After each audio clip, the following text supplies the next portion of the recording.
Please like and subscribe to my YouTube channel Kids Moral Stories. कहानी कछुआ और खरगोश।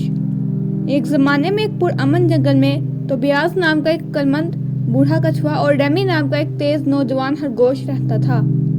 ये दोनों महलूकात रात और दिन की तरह मुख्तलिफ थीं, लेकिन वो एक दूसरे की मुनफरिद खसूसियात के लिए बाहमी एहतराम में शरीक थे। तोबियास कछुआ अपनी हिकमत और सब्र की वजह से दूर दूर तक जाना जाता था। उसने बहुत से मौसम आते जाते देखे थे और जंगल और उसके बाशिंदों के बारे में इल्म का खजाना रखते थे। वो एक सुस्त हरकत करने वाला था, लेकिन जिंदगी को एक वक्त में एक कदम उठाने, हर लम्हे से लुत्फानंदोज होने में यकीन रखता था। दूसरी तरफ रेमी अपनी नाकाबिले यकीन रफ्तार के लिए जाना जाता था। वो पलक झपकने से भी ज्यादा तेजी से जंगल में दौड़ सकता था और जो भी उसे चैलेंज करने की हिम्मत करता था उससे मुकाबला करने के लिए हमेशा बेचैन रहता था।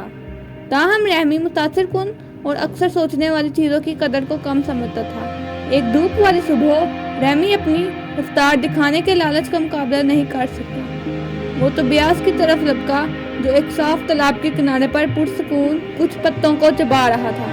अरे बुरे आदमी, रेमी ने छेड़ा, मैं शर्त लगा सकता हूँ कि मैं जंगल के दूसरी तरफ भाग सकता हूँ और इससे पहले कि आप पत्ती को चबा कर खत्म कर लें। तोबियास ने अपने खाने से नजरें उठाईं और मुस्कुराया। उसकी आंखें दानिशमंदी से फड़क रही थीं। मेरे प्यारे रेमी, उसने सुकून से जवाब दिया। हो सकता है रफ्तार आपको वहाँ तक ले जाए, लेकिन सब्र आपको वहाँ तक पहुँचा देगा। रेमी चैलेंज महसूस करते हुए रेस के लिए राजी हो गया। कछुए और खरगोश के दरमियान गैर मुतवक्का मुकाबला देखने के लिए पूरा जंगल जमा हो गया। उन्होंने एक रास्ता तय किया जो जंगल से होता हुआ एक घास का मैदान अबूर करके उसी तालाब पर खत्म हुआ जहाँ से वो शुरू हुए थे। एक अक्लमंद बूढ़े उल्लू के इशारे से दौड़ शुरू हो गई। रेमी अपने पीछे धूल की पगडंडी छोड़ते हुए बिजली की चमक की तरह आगे बढ़ता रहा। डरे असना तोबियास ने एक वक्त में एक जानबूझकर कदम उठाते हुए अपना सुस्त और मुस्तहकम सफर शुरू किया। जैसे ही रेमी जंगल से गुजरा, उसने पूरे एतमाद महसूस किया कि फतह यकीनी है। रास्ते में उसने मुख्तलिफ खलफशात देखा, रंग बिरंगे फूलों का बिस्तर, पके हुए फलों से लदी बेर की झाड़ी और चहचहाते परिंदों का एक ग्रुप। हर बार रेमी रोकने और उन ख्वाहिशों से लुत्फानंदोज होने से लालच का मुकाबला नहीं कर सकता था। जब रेमी अपने आप में मसरूफ था तो तोबियास ने अपनी तेज रफ्तार जारी रखी। उसने जंगल की खूबसूरती की तारीफ की और दूसरे जानवरों के साथ सलाम का तबादला किया और अपने इर्द गिर्द की दुनिया का मुशाहदा किया।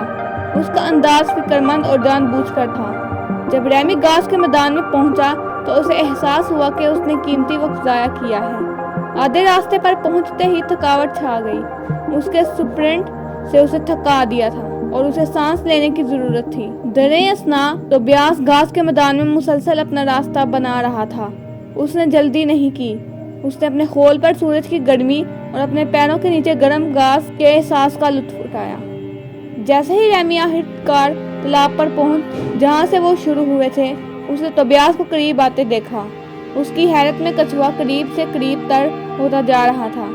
तोबियास ने मुतमिन मुस्कुराहट के साथ फिनिश लाइन को अबूर किया और जंगल खुशी से गूंज उठा।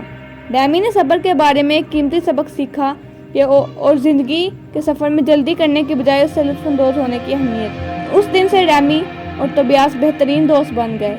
रेमी अब अपनी तेज रफ्तारी से लुत्फानंदोज हुआ, लेकिन उसने अपने पुराने दोस्त की हिकमत और सब्र की तारीफ करना भी सीखा। एक साथ वो जंगल में घूमते, अपने मुनफरिद नुक्ता नज़र का इश्तराक करते और एक दूसरे को कीमती सबक सिखाते थे। कछुआ और खरगोश जितने मुख्तलिफ थे, साबित करते थे कि जिंदगी अजीम